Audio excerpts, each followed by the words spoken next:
I hope Moreno is okay after all the bashing. Okay, let's talk a little bit about that, guys. Okay, so you know, I would be. I think for Moreno too, they would be very.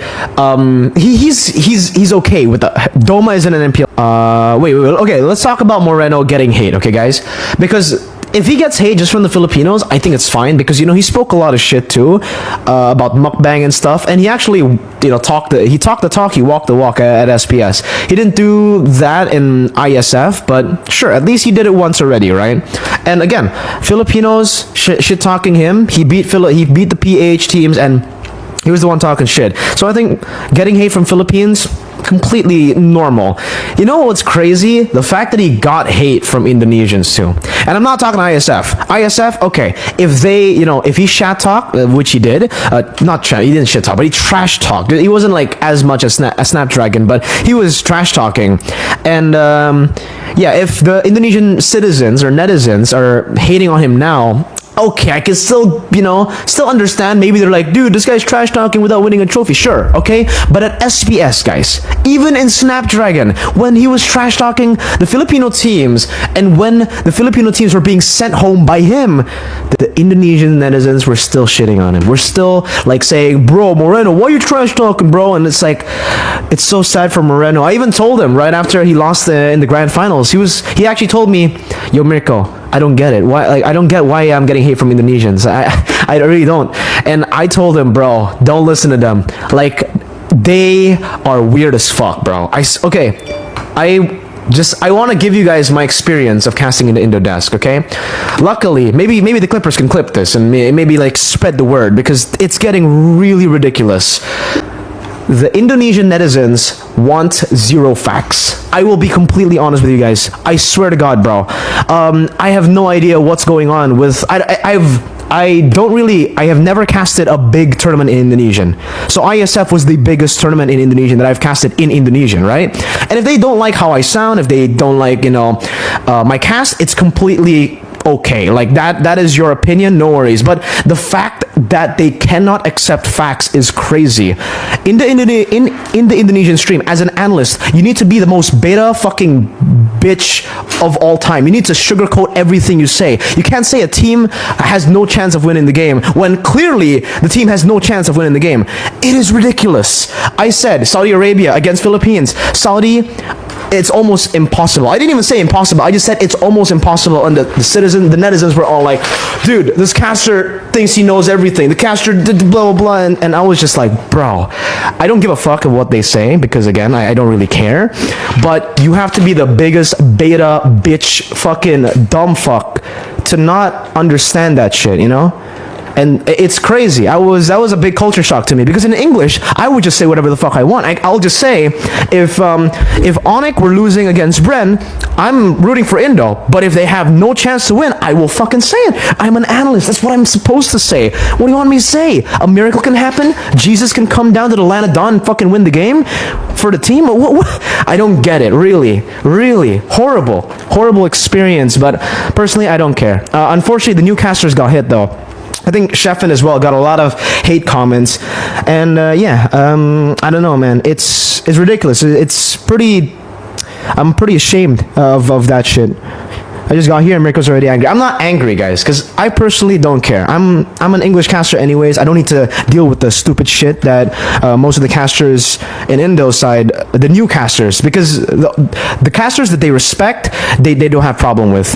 But yeah, time to open for every PH ID and more fans for no racism. Yeah, and for racism and toxicity, it's kind of everywhere. I don't think it's just Indo, guys. To be completely honest with you, I think for racism, trash talk, toxicity, Indonesian netizens do that, but Filipino netizens do that too. Like Cambodian I think every netizen. Like I don't think it's only like Indo who is toxic, but yeah, I didn't know that even like analyzing the game would get you into trouble.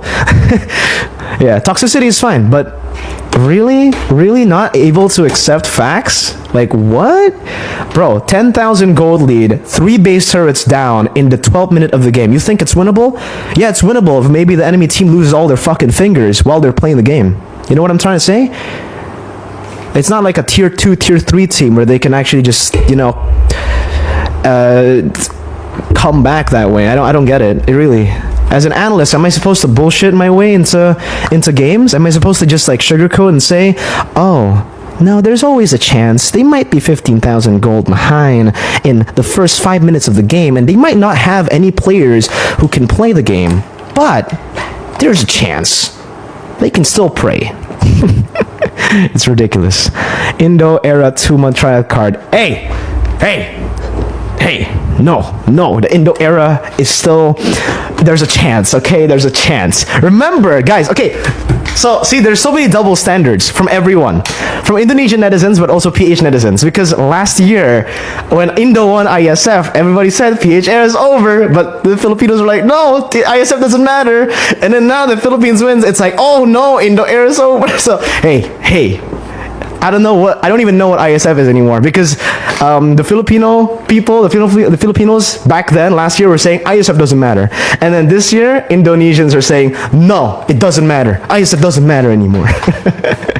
So, at this point, does ISF not matter or what? I don't get it.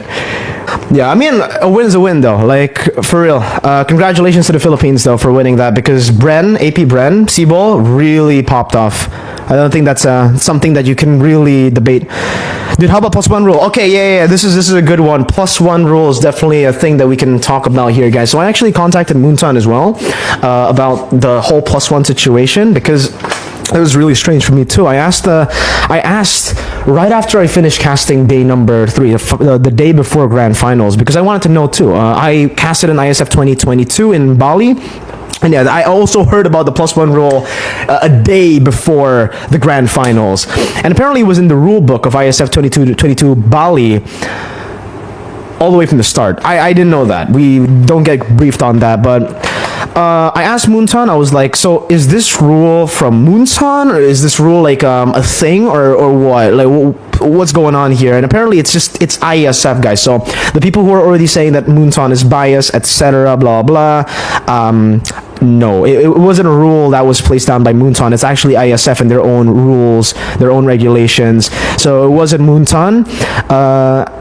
I also got information that actually Moonton advised against the whole redraft thing.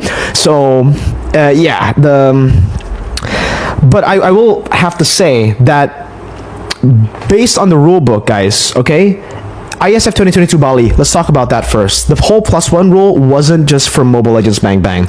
So a lot of people who will say, oh, Mobile Legends, they just want Indo to win, they just want Indo to, get an advantage. No, because I believe in Dota 2, it was Philippines who got through the upper brackets and they had a +1, and they lost in the Grand Finals with a +1. So it was every game. It wasn't just MLBB that had a +1 system if they were using the upper bracket double elimination format. And this year, there are no games using that. So yeah, it isn't like a whole bias situation, because it's for every country. If it was just for one country, then obviously yes, then that would be very biased. That's why I had to do some research about it, ask some people, because I myself was kind of confused. I was pretty confused. What was going on? What? No +1?